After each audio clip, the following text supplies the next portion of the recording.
जय हिंद दोस्तों, आप लोग कैसे हैं? आप लोग अच्छे होंगे बाबा, मस्त होंगे, पढ़ रहे होंगे। क्लास 10 के बाबा एक क्वेश्चन लेकर आए हैं जो क्षेत्र मिति से है बाबा, जो पूछा हुआ है आप लोग के 2024 के ए जो सेट है बाबा वह ए है, और क्वेश्चन जो है 35वां है।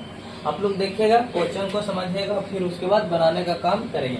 तरह क्रमशः 6 सेंटीमीटर, 8 सेंटीमीटर, 10 सेंटीमीटर त्रिज्याओं के धातुओं को मतलब तीनों को ठोस गोले ठोस गोले को पिघलाकर एक एकल ठोस गोला बनाया जाता, तो इस गोले की त्रिज्या ज्ञात करना है। जो बड़ा गोला बनता है वो उसको त्रिज्या को ज्ञात करना। चलिए हम लोग समझते हैं बाबा, यह गोला आखिर है क्या। गोला बाबा जो देखिएगा, यहाँ पे हम 2 गोला लिए हैं, आप लोग देख रहे होंगे। इस गोले को हम पिघला रहे हैं, क्या कर रहे हैं, पिघला करके एक नया गोला बना देते हैं। क्या करते हैं वो, एक नया गोला बनाते हैं, और उसी गोले को त्रिज्या को हमें बताना है कि उसका त्रिज्या क्या होगा। तो आप लोग समझिएगा, जब इसको हम पिघलाएंगे बाबा तो उसका आयतन पिघल जाएगा।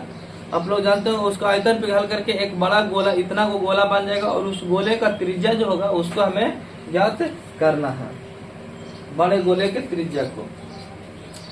चलिएगा हम यहाँ पे देखेंगे, और आप लोग एक फार्मूला को जानते हैं, वो गोले के आयतन बराबर। नहीं जानते तो लिख लेते हैं, यहाँ पे हल लिखते हैं, हल बराबर। सबसे पहले लिखेंगे कि तीनों मतलब जितने भी दिया हुआ है बाबा, और ये सब क्या है, त्रिज्या है। क्या है बाबा, त्रिज्या है। तो यहाँ पे लिखेंगे R1 बराबर 6, R2 बराबर 8, और 3 बराबर 10 है।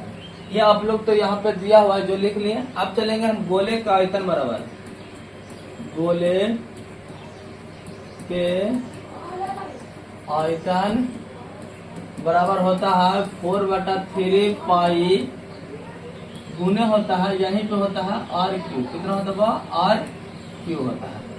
अब देखिएगा, यहाँ पे समझने वाला बात है कि भैया यहाँ पे तो 3 गो R है, अगर एक R रहता तो ठीक है, यहाँ पे 3 R है, तो हम कैसे ज्ञात करेंगे। तो चलिएगा यहाँ पे थोड़ा सा मैं आप लोग को समझा देते हैं। फर्स्ट में यहाँ देखेगा 4/3 पाई R1 है, प्लस में ले लेंगे क्योंकि हम तीनों को पिघला करके साथ में लेते हैं, ना कि अलग ले रहे हैं, तो प्लस लेंगे।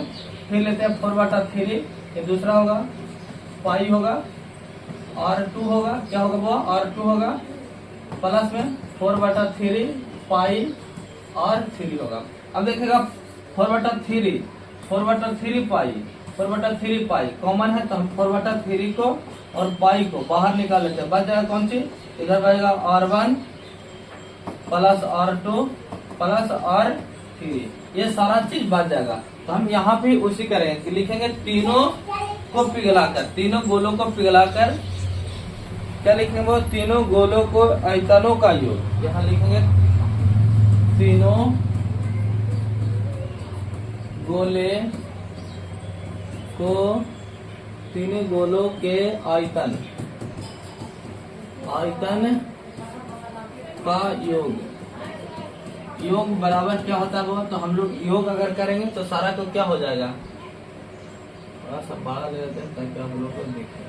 चलेगा, तीनों गोलों का आयतनों का योग हो जाएगा 4/3 पाई इंटू में हो जाएगा R1 प्लस R2 होगा, प्लस में R3 हो जाएगा। हो जाएगा कि नहीं बुआ, तो हाँ हो जाएगा बुआ, यही चीज होगा।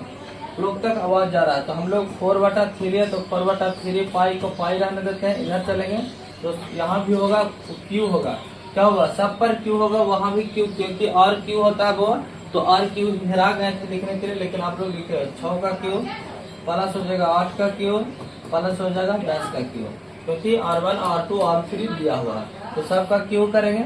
तो करते हैं 4/3 है, यहाँ पे बराबर का चिन्ह देते जाइएगा आप लोग।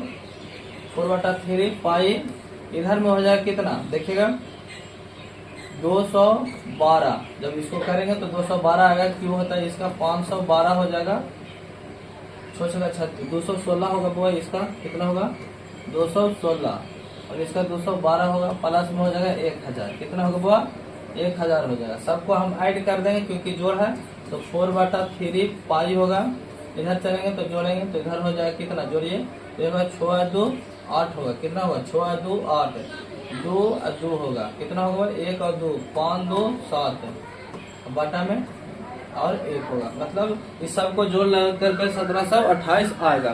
कितना आएगा 1728 सेंटीमीटर क्यूब में आएगा। इसमें आएगा जब भी हम आयतन में करेंगे तो सेंटीमीटर क्यूब का ही हमें करेंगे। अब देखिएगा यहाँ पे आप लोग को समझने का बात यह है बाबा कि हम इस क्या किए, ये जो गोला निकल कर क्या है वह बड़ा गोला है। क्या है बाबा, बड़ा गोला है, और बड़ा गोला है जो अलग है, क्या है बाबा, अलग है, अलग है। हमें और चाहिए, क्या चाहिए बाबा, ये जो और निकल कर आया है इसको हमें ज्ञात करना है, बड़े गोले को। तो चलेगा यहाँ पे लिखेंगे हम लोग बड़े गोले का आयतन, बड़ी आ रहा है, यहाँ पे लिखेंगे बड़ा गोला का आयतन, आयतन बराबर नए गोले का आयतन, नया गोले का आयतन, आयतन ये चीज हो जाएगा। तो बड़ा गोला का जो आयतन होगा वो हो जाएगा 4/3 पाई लिख लीजिए, क्या कीजिए वो पाई करिए, और यहाँ पे बड़ी आर को लिख लीजिए एक क्यूब, क्या हो जाएगा आर क्यूब देते हैं, बराबर में जो नया गोले का आयतन निकल रहा है 4/3 पाई निकल कर क्या है, और इधर निकल कर क्या है 1728। तो देखिएगा ये तो कट जाएगा पाई से पाई, और 4/3 से 3 कट जाएगा, बच जाएगा कितना, तो यहाँ बच जाएगा आर क्यूब बराबर 1728 बच गया। कितना बचा 1728 सेंटीमीटर क्यूब बचा है बाबा, याद रखिएगा सेंटीमीटर क्यूब में ही आएगा आंसर। अब यहाँ पे हमें क्या करना है, इसको हम ज्ञात करेंगे, क्या करेंगे वो, इसको हम तोड़ते हैं और क्यूब बराबर हम ज्ञात करेंगे। तो इसको ज्ञात करेंगे तो कैसे होगा आप लोग बताइएगा। जब हम इसको तोड़ेंगे तो इसको कितना आएगा, तो जब हम इसको तोड़ेंगे तो लगभग हमें और अगर हम 12 के क्यू करते हैं, किसका वो 12 का क्यू करेंगे तो ये आंसर आ जाएगा, क्या आ जाएगा 12 के अगर क्यू करेंगे तो ये आंसर आ जाएगा इतना आएगा। तो आर बराबर हमें चाहिए, यहाँ पे लिखा हुआ था क्वेश्चन में आर बराबर, तो क्यू से क्यू कर जाएगा, बच जाएगा आर। अब देखिए कि आर बराबर इसका जो 1728 आता है आर बराबर आता है या नहीं आता है। तो चलिएगा हम 12 का क्यू करते हैं, तो 12 का क्यू करेंगे, 12 से गुना करके 12 के ही स्क्वायर ही होता है 144, फिर 12 से गुना कीजिए 4 दूना 8 हो जाएगा, 4 दूना 8, यहाँ भी होगा, यहाँ हो जाएगा 2 आ जाएगा, इधर चलेंगे तो 4 आ जाएगा, इधर चलेंगे तो 4 आ जाएगा, और इधर चलेंगे तो यहाँ देखिएगा 1 आ जाएगा। गलत क्या हो गया, 4 दूना 8, फिर इतना 1 2 आएगा, यहाँ पे 2 आया, इधर चलेंगे तो 144 है, 8 आ जाएगा, 8 4 12 के 2 आ जाएगा, देखिएगा 8 4 12 के 2 आ जाएगा, 2 1 7 आ जाएगा, और इतना आ जाएगा, मतलब 1728 आता ही आता है बुआ। तो जो हमारा आर बराबर आंसर आएगा वह 12 आएगा, जो बड़ी आर बराबर आएगा। आप लोग को समझ में अच्छे तरीके से आ गया होगा। हम थोड़ा सा बैकग्राउंड चेंज कर देते हैं ताकि आप लोग को और अच्छा से दिख सके। देखिए यहाँ से बैकग्राउंड को हम अलग ले लेते हैं। यहाँ देखिएगा ये वाला जो बैकग्राउंड होगा वो बहुत ही आकर्षक है, तो इसको से आप लोग समझ जाएगा वो क्वेश्चन कैसा था और क्वेश्चन को कहाँ लेकर के हम लोग चल गए। बस इसमें कुछ नहीं करना है, जब भी आयतन पूछे तो हम फार्मूला को ज्ञात करेंगे और सारा आयतनों को हम एक साथ मिला करके पिघला करके एक बड़ा गोले का आकार देंगे, जिसमें हम बराबर का चिन्ह दे करके बड़ा गोला का आयतन जो अलग बड़ा गोला बनेगा जिसका पहले से हुआ, और नया गोला जो हम अभी बनाए हैं उसको हम दोनों को आयतनों का बराबर कर दिए। अब दोनों कर दिए और उसके बाद यहाँ पे जो आंसर आया वो हमारा वो निकल कर क्या है आर बराबर 12। क्या आएगा वो आर बराबर 12 आएगा। तो आप लोग यही हो जाएगा। तो त्रिज्या निकल कर क्या है, समझिए त्रिज्या निकल कर क्या है वो। तो शेयर कीजिएगा और चैनल को सब्सक्राइब करना ना भूलिएगा। जय हिंद जय भारत।